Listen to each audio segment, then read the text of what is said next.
አንድ ጊዜ አባ መቃርዮስ የሚከተለውን ታሪክ ተናግሮ ነበር። አንድ ቀን በበረሃው ስጓዝ የሞተ ራስ ሰው ቅል አገኘሁ። በበትሬ ነካ ሳደርገው ያ የራስ ቅል አፍ አውጥቶ መናገር ጀመረ።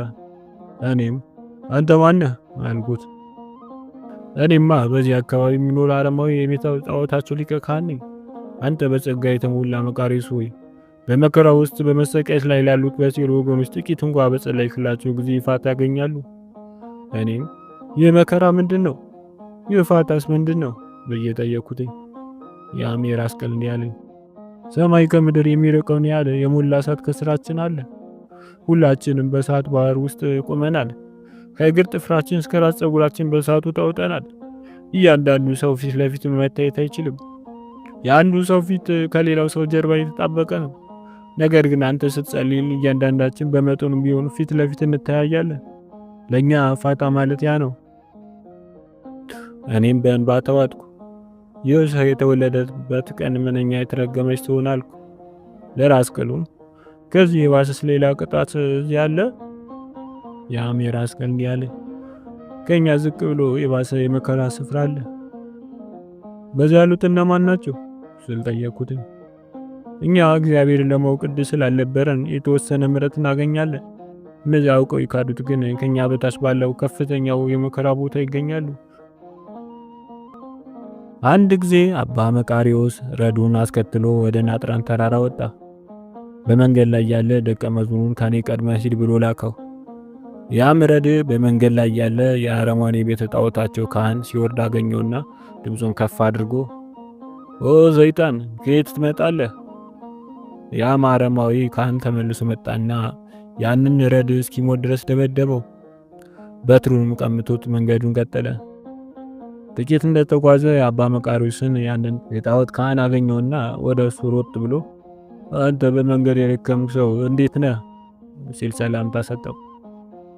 ያም የአረማውያን ካህን በጣም ተደንቆ በዚህ መልክ ሰላም ስለኝ ዘንድ ከኔ ምን መልካም ነገር አገኘ? አባ መቃርዮስም እንዲህ አለው፣ አንተማ ራስን በራስህ ማድከም ሳይታወቅህ ራስ በራስህ ታደክመዋለህ። ያም አረማዊ ካህን በሰላምታ ልቤ ተነክቷል። ከሰላምታም የእግዚአብሔር ሰው መሆንን አውቄያለሁ። የሚገርመው ግን አንድ የማይረባ መነኩሴ መንገድ ላይ አግኝቶኝ ሰደበኝ። እኔም ለመሞት የሚያበቃውን ዱላ ቀመስኩት ብሎ ለመቃርዮስ መለሰለት። አባ መቃርዮስም ተደበደበ የተባለው የእርሱ ረድ መሆኑን አወቀ። ያም ካህን በመቃርዮስ እግር ስር ተደፋና መነኩሴ ካላደረከኝ በቀር አልተውህም። ከዚያም ያ ረድ ተደብድቦ ወደ ተጣለበት ስፍራ መጡ። በትከሻቸው ተሸክሞም በተራራው ላይ ወዳለው ቤተክርስቲያን ወሰዱት። በዚያ ተራራ የሚገኙ አበው መቃርዮስና የአረማውያን ካህን በአንድነት ሲመጡ ባዩ ጊዜ ተደነቁ። ያንንም ሰው አመነኮሱት። በእርሱም ምክንያት ብዙ አረማውያን ተጠመቁ። መቃርዮስም አንዲት ክፉ ቃል መልካሙ ሰው እንኳን ክፉ ታደርገዋለች፣ አንዲት መልካም ቃል ግን ክፉን ሰው መልካም ታደርገዋለች። አንድ ጊዜ አባ መቃርዮስ ከበዓቱ ውጭ እያለ ሌባ መጣና ያለውን ንብረት ሁሉ በግመል ላይ ይጭን ጀመረ። አባ መቃርዮስም ሲመጣ የቀረውን ንብረት በመጫን ሌባውን ረዳው።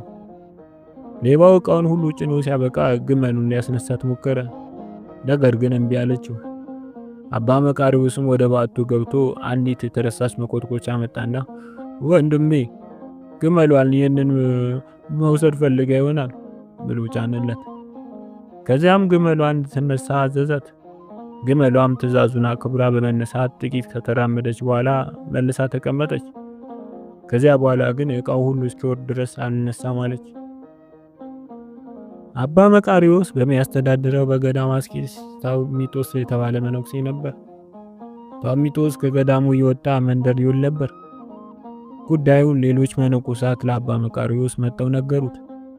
አባ መቃርዮስ ግን ልጄ ንጹሕ ነውና ስሙን በከንቱ አታጥፉ።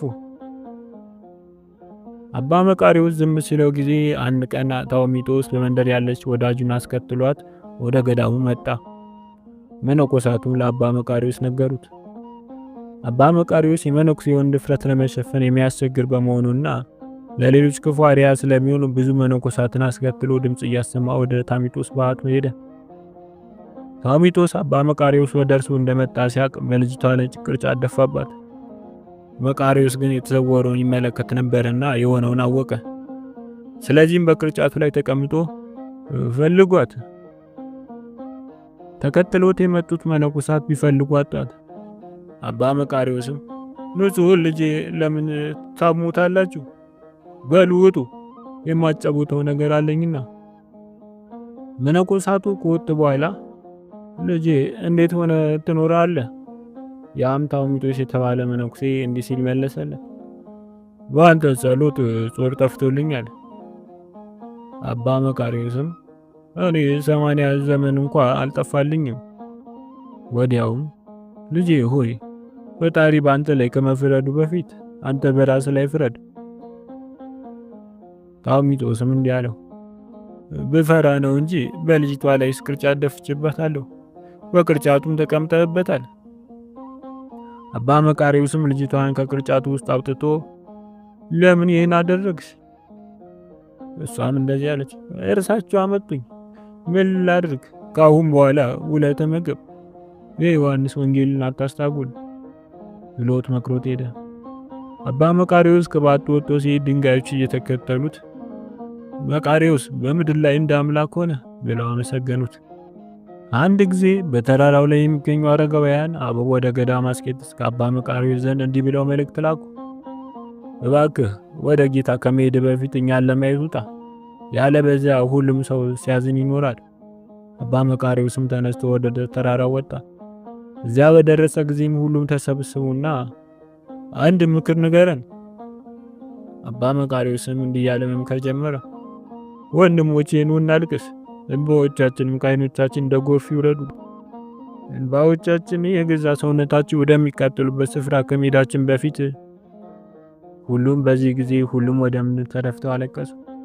ከዚያም አባ ሆይ ጸልይልን፣ ልጅ ሆይ ጌታን ለማገልገል ስትነሳ ነፍስህን ለተጋድሎ አዘጋጃት፣ ልብህን አጽናው፣ ማንኛውም ነገር በትዕግስት ተቀበለው፣ በየቦታው ማንኛውም ነገር በመልካም ተቀበለው። ማንኛውም ነገር ያለ ፈቃድ እግዚአብሔር አይፈጸምምና የእግዚአብሔርን ፈቃድ ለመፈጸም የምትሻ ነፍስ ከሁሉም በላይ ትዕግስትን፣ ጽናትን፣ ተስፋ ገንዘብ ለማድረግ መጋደል አለባት። ከዲያብሎስ ዘዴዎች አንዱ በመከራችን ሰዓት እንድንፈስ ማድረግ ነው። በዚህ ጊዜ በእግዚአብሔር ላይ ያለን ተስፋ እናሟጣለን። እግዚአብሔር በእርሱ ተስፋ የምታደርግ ነፍስ እግዚአብሔር አይረዳኝም እስክትል ድረስ በመከራ እንድትንገላታ አይተዋትም። ቅዱስ ጳውሎስ ከሚቻላችሁ መጠን ይልቅ ትፈተኑ ዘንድ የማይፈቅድ እግዚአብሔር የታመነ ነው፣ ትታገዙም ዘንድ እንድትችሉ ከፈተናው ጋር መውጫውን ደግሞ ያደርግላችኋል ብሏል። ሰይጣን ነፍስን የሚፈትናት በሚፈልገው መጠን ሳይሆን እግዚአብሔር በፈቀደለት መጠን ነው። በበቅሎ ላይ፣ በአህያ ላይ፣ በግመል ላይ ምን ያህል ሸክም መጫን እንዳለበት ባለቤታቸው ያውቃል። ሸክላ ሰሪውም በእሳት ውስጥ ረጅም ጊዜ በመቆየት እንዳይቃጠልበት የቱን ሸክላ በእሳት ውስጥ ለምን ያህል ጊዜ ማቃጠል እንዳለበት ያውቃል። በሌላም በኩል በሚገባ ከመጠንከራቸው በፊት ከእሳት እንዳይወጡም ያደርጋል። ሰው ስለ ገንዘቡ ይህን ያህል ካሰበ እግዚአብሔርማ ምን ያህል ያውቅ? በእርግጥም በእያንዳንዷ ነፍስ ላይ መጫን ያለበትን የፈተና መጠን ያውቃል። ስለዚህም እያንዳንዱን ነፍስ ለመንግሥተ ሰማያት ብቁ ያደርገዋል። ሰዎች የፈጸሙብን ክፉ ነገር የምናስብ ከሆነ እግዚአብሔርን ለማሰብ የምንችልበትን ኃይል እናጣለን። ነገር ግን የአጋንንት ክፉ ሥራ ዘወትር የምናስብ ከሆነ ጽኑዓን እንሆናለን። አንድ ቀን አባ መቃርዮስ የሰኔን ዛፍ ቆርጦ ወደ በዓቱ ሲመለስ በመንገድ ላይ ሰይጣን ረጅም ጠማማና ስለታማ ማጭድ ይዞ አገኘው። ሰይጣንም በያዘው ማጭድ በኃይል ሰንዝሮ መቃርዮስን መታው። ነገር ግን ምንም አልጎዳውም። በዚህ የተገረመው ሰይጣን መቃርዮስ ሆይ ምን አይነት ኃይል ነው ያለ? እንዴት በአንተ ላይ አቅመ ቢስ ሆንኩ? የምታደርገውን ሁሉ አደርገዋለሁ። ትጾማለህ፣ እኔ አልበላም። ሌት ያለ እንቅልፍ ታነጋለህ፣ እኔ ቀን እንቅልፍ የለብኝም። አንተ እኔን ድል ያደረከኝ በአንድ ነገር ብቻ ነው፣ ያም ፍጹም የሆነ ትህትና ነው። በእርሱ የተነሳ በአንተ ላይ አንዳች ስልጣን አጣሁ። ከወንድሞች አንዱ ወደ አባ መቃርዮስ መጥቶ እባክህ ለሕይወቴ የሚሆን መመሪያ ስጠኝ አለው። አባ መቃርዮስም ያንን ወንድም ወደ መቃብር ሂድና በሙታን ላይ ክፉ ነገር አድርግባቸው ብሎ የጠየቀውን ሰው ላከው። ሰውየውም በሙታን ላይ ድንጋይ በመወርወር በመሳደብ የተላከውን ፈጽሞ መጣ። አባ መቃርዮስም ምን አሉ ሲል ጠየቀው። ያም ወንድም ምንም አላሉኝም። አባ መቃርዮስም መልሶ በነጋታው ተመልሰናና አመስግናቸው። በነጋታው ያ ወንድም ወደ መቃብሩ ስፍራ ተጉዞ ሙታኑን ሐዋርያት፣ ቅዱሳን፣ ጻድቃን እያለ አመሰገናቸውና ተመለሰ። መቃርዮስም ምን መለሱልህ? ያ ወጣት መልሶም ምንም አላሉኝም። መቃርዮስም እንደዚህ አለው፣ ስትሰድባቸውና በድንጋይ ስትመታቸው ስታመሰግናቸውና ስታወድሳቸው ምንም አልመለሱልህ? አንተም ለነፍስህ ድነት ከፈለክ እንደሞተ ሰው ሆነህ ኑር። ሰዎች ክፉ ቢያደርጉብህም ቢያመሰግኑም ምንም አይሰማ። አንድ ጊዜ አባ መቃርዮስ ከወንድሞች ጋር ወደ ግብጽ ሲሄድ አንድ ልጅ ለእናቱ አንድ ሀብታም አለ፣ እርሱ ይወደኛል፣ እኔ እጠለዋለሁ። አንድ ምስኪን አለ፣ እርሱ ይጠላኛል፣ እኔ እወደዋለሁ ብሎ ሲነግራት ሰማ። ይህን ጊዜ አባ መቃርዮስ እጅግ ተደነቀ። አብረውት የነበሩት ወንድሞችም ምን እንዳስደነቀው ጠየቁት። እርሱም በእውነት ባለጸጋ የተባለ ጌታችን ነው፣ ነገር ግን እኛን ወደውም። ምስኪን የተባለው ዲያብሎስ ግን እኛን ይጠላናል፣ እኛ ግን ክፋቱን እንወድለታለን። አባ ቢጥሞስ የሚከተለውን ታሪክ አባ መቃርዮስ እንደሰማ ተናገረ። በገዳመ አስቄጥስ በነበርኩ ጊዜ ሁለት እንግዶች መጡ። አንዱ ጢሙ የተንጀረገገ ሲሆን ሌላው ገና ጢም በማውጣት ላይ ነበር። ወደ እኔም መጥተው አባ መቃርዮስ የት ነው ብለው ጠየቁ። ከእርሱ ዘንድ ምን አላችሁ ስል ጠየኳቸው። ስለ እርሱና ስለ ገዳመ አስቄጥስ ሰማን፣ ስለዚህም ልናየው መጣን ሲሉ መለሱልኝ። እኔም መልሼ እኔ ነኝ አልኳቸው። እጅ ነሱኝና እዚህ መኖር እንፈልጋለን። ገና መከራ ያልቀመሱና በቅንጦት ያደጉ መሆናቸውን ተመልክቼ እዚህማ ለመኖር ይከብዳችኋል አልኳቸው። ታላቅየውም እዚህ መኖር ካልቻል ሌላ ቦታ እንጓዛለን። ወዲያው ለራሴ ለምን አባረራቸዋለሁ? ለምን ስነ የመሰናከያ ድንጋይ ሆንባቸዋለሁ? በቦታ ያለው መከራ ራሱ በፍቃዳቸው እንዲሄዱ ያደርጋቸዋል ብዬ አሰብኩኝ። ከዚያም መልሼ ኑ ለራሳችሁም ባት ስሩ፣ ቦታውን አሳየንና አንዲት ባት እንሰራለን። እኔም መጥረቢያ ዳቦ የሞላበት ቅርጫትና ጨው ሰጠዋቸው። ድንጋይ የማውጫን ቦታ አሳየዋቸው። ከዚህ ጥቂት ድንጋይ ውሰዱ፣ ከዚያ ረግረግ ስፍራ ጥቂት እንጨት አምጡ፣ ከዚያም ጣራ ስሩለትና እዚህ ቦታ ኑሩ። ይህን ስላቸው መከራውን ተሰቀው ይሄዳሉ ብዬ ነበር። ይባስ ብለው ግን ምን አይነት ስራ መስራት እንዳለባቸው ጠየቁ። እኔም ገመድ መስራት ነው። ከረግረጉ ስፍራ ጥቂት ሰሌን አመጣውና እንዴት እንደሚሰሩ አሳየዋቸው። በዚህ ሰሌን ቅርጫት ስሩ፣ ለጠባቂዎች ስጧቸው፣ ለእናንተም ዳቦ ያመጡላቸዋል። ከዚያም ትቻቸው ሄድኩ።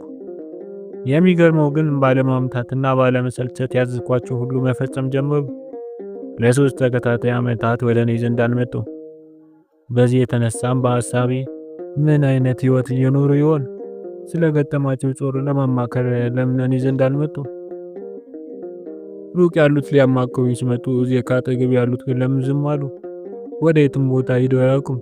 ስጋው ደሙ ለመቀበል በአርምሞ ወደ ቤተክርስቲያን ብቻ ይሄዳሉ እያልኩ ወጣ ወርድ ጀመር። ስለ ሁኔታው ወደ እግዚአብሔር ጸለይኩ። የእነዚህ ወንድሞች ህይወት ይገልጽልኝ ዘንድ ሳምንቱን በሙሉ ጾምኩ።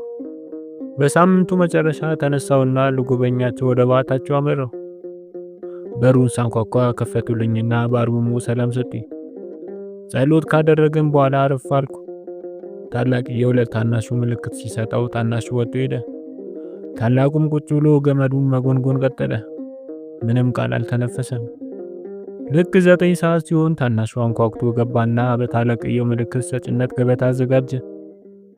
ቀጥሎም ከፊታችን በአርምሞ ቆመ። እኔም ተነስተን በገበታው አንሰየም አልኩና አብረን ቀረብን። ምሽቱ ሲቃረብ አባ ትሄዳለህን ብለው ጠየቁኝ። አይ እዚሁ ነው ማድረው። በአንድ ጥግ ለእኔ ሰሌን አነጠፉልኝ፣ በሌላው ጥግ ደግሞ ለራሳቸው አነጠፉ። መታጠቂያቸውንና አጽፋቸውን አውልቀው አንድ ላይ ተኙ።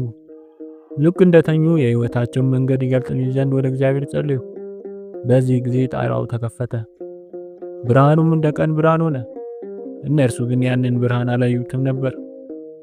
ልክ የተኛው በመሰላቸው ሰዓት ታላቅየው ጎኑን ነካ ነካ አድርጎ ታናሹን ቀሰቀሰውና ተነሱ፣ መታጠቂያቸውን አስረው እጆቻቸውን ወደ ሰማይ ዘረጉ። እኔ አያቸዋለሁ፣ እነርሱ ግን አያዩም ነበር። በታናሽየው ላይ አጋንንት ዝንቦችን መስለው ሲመጡበት አየሁ። ጥቂቶች በአፉ ላይ ጥቂቶችም በዓይኑ ላይ አረፉ። የእግዚአብሔር መልአክ ዙሪያውን ከቦ በነበልባዊ ሰይፍ ሲያባርራቸው ተመለከቱ። ወደ ታላቅየው ግን ፈጽሞ አይቀርቡም ነበር። ሊነጋጋ ሲል ተመልሰው ተኙ። እኔም መንጋቱን አይቼ ከእንቅልፍ እንደነቃ ሰው ተነሳሁ። እነርሱም እንደኔ አደረጉ። ታላቅየውም 12 መዝሙራት እናዚማቸው ነው ሲል ጠየቀኝ። መልካም ነው አልኩትኝ። ታናሽየው ስድስቱን መዝሙር አንድ እያደረገ ሃሌሉያ እያለ 5 መዝሙራትን አዜመ። በዚህ ጊዜ ከአንደበቱ እሳት እየወጣ ወደ ሰማይ ሲያርግ አየሁ። ታላቅየውም በተመሳሳይ ሁኔታ መዝሙራትን ሲያዝም የእሳት አምድ ተዘርግቶ ወደ ሰማይ ሲወጣ ተመለከትኩ። እኔም በበኩሌ በልቤ የተወሰኑት መዝሙራት አዜምኩ። ከዚያም ጸልዩልኝ ብያቸው ወጣሁ። እነርሱ ግን ቃል ሳይወጣቸው እጅ ነስተውኝ ተሰናበቱኝ። ታላቅየው ከፍጹምነት ደረጃ መድረሱን፣ ታናሽየው ግን ገና አጋንንት እየተዋጉት መሆኑን ተረዳሁ። ከጥቂት ቀናት በኋላ ታላቁ አረፈ። ከ3 ቀን በኋላ ደግሞ ታናሹ ተከተለው። አበው አባ መቃርዮስ እንዲጎበኙ በመጡ ቁጥር ወደ እነዚያ ወንድሞች ባት ይወስዳቸውና ኑ የወጣት እንግዶችን የሰማዕትነት ስፍራ እዩ እንደዚህ ይላቸው ነበር። አንድ ጊዜ በተራራው ላይ የሚገኙ አረጋውያን አበው ወደ ገዳመ አስኬትስ ከአባ መቃርዮስ ዘንድ እንዲህ ብለው መልእክት ላኩ። እባክህ ወደ ጌታ ከመሄድ በፊት እኛን ለማየት ውጣ፣ ያለበለዚያ ሁሉም ሰው ሲያዝን ይኖራል። አባ መቃርዮስም ተነስቶ ወደ ተራራው ወጣ። እዚያ በደረሰ ጊዜ ሁሉም ተሰበሰቡና አንድ ምክር ምከረን። አባ መቃርዮስም እንዲህ አላቸው፣ ወንድሞቼ ኑ እናልቅስ፣ እንባዎቻችንም ከዓይኖቻችን እንደ ጎርፍ ይውረዱ። እንባዎቻችን የገዛ ሰውነታችን ወደሚቃጠሉበት ስፍራ ከመሄዳችን በፊት። ሁሉም ወደ ምድር ተደፍተው አለቀሱ። ከዚያም አባ ሆይ ጸልዩልን አሉት። ሰዎች የፈጸሙብን ክፉ ነገር የምናስብ ከሆነ እግዚአብሔር ለማሰብ የምንችልበትን ኃይል እናጣለን። ነገር ግን የአጋንንትን ክፉ ስራ ዘወትር የምናስብ ከሆነ ጽኑዓን እንሆናለን። ልጄ ሆይ ጌታን ለማገልገል ስትነሳ ነፍስን ለተጋድሎ አዘጋጃት። ልብህን አጽነው።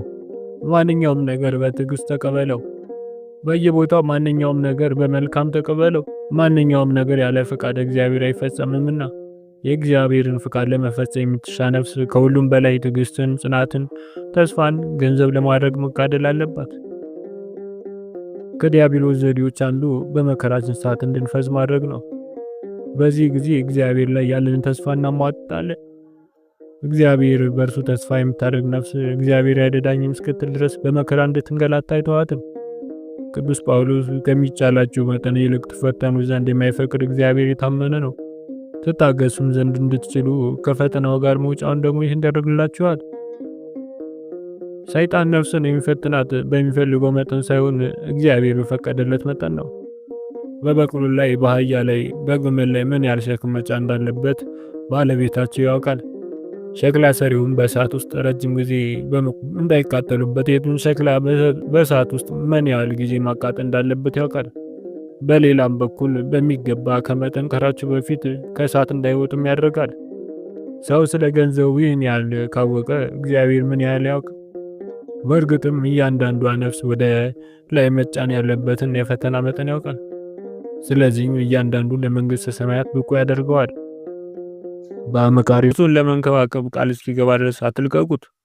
ልጅቱን ለመንከባከብ ቃል ገብቼ ስለቁኝ ወደ ባቴ ተመለስኩ። ከዚያም የሚያገለግለኝ ሰው ያሉኝን ቅርጫት ሁሉ ይሽጥና ለዚያ ሲስጥልኝ አልኩት። እርሱም እንዳልኩት አደረገ። ለራሴም መቃርዮስ ሆይ ለራስ ሚስት አግኝተሃል፣ እርሷን መንከባከብ ትችል ዘንድ ካለፈው የተሻለ ስራ መስራት አለብህ ብዬ ነገርኩት። ሌትና ቀን እየሰራው የማገኘውን ሁሉ ለእርሷ ልክላት ነበር። የዚያች ሴት መውለጃዋ ጊዜ ደረሰ። ነገር ግን ለብዙ ቀናት ብታመጥም መውለድ አልቻለች። መንደርተኞችም ምንድነው ችግሩ በማለት ጠየቋት። እርሷም ምክንያቴን አውቀዋለሁ። ያንን መናኝ ባላደረገው ኃጢአት ስለወነጀልኩት ነው። ያስረገዘኝ እርሱ አልነበረም፣ ያስረገዘኝ ስገሌ ነው ብላ እውነቱን ተናገረች። በዚህ ጊዜ ያገለግለኝ የነበረው ሰው ተደስቶ ወደ እኔ እየሮጠ መጣና የሆነውን ሁሉ ነገረኝ። ያቺ ሴት ያስረገዘኝ መነኩሴው አይደለም እስክትልና እውነቱን እስክትናገር ድረስ መውለድ አልቻለችም። መንደርተኞች ሁሉ መጥተው ይቅርታ ሊጠይቁ በዝግጅት ላይ ናቸው አለኝ። ነገር ግን ይህ ስሰማ ህዝቡ ስለ እኔ መልካም በማውራት ነፍሴን በውዳሴ ያዝሏታል ብዬ በመፍራት ሸሸሁ። ወደዚህ ገዳም መጣሁ።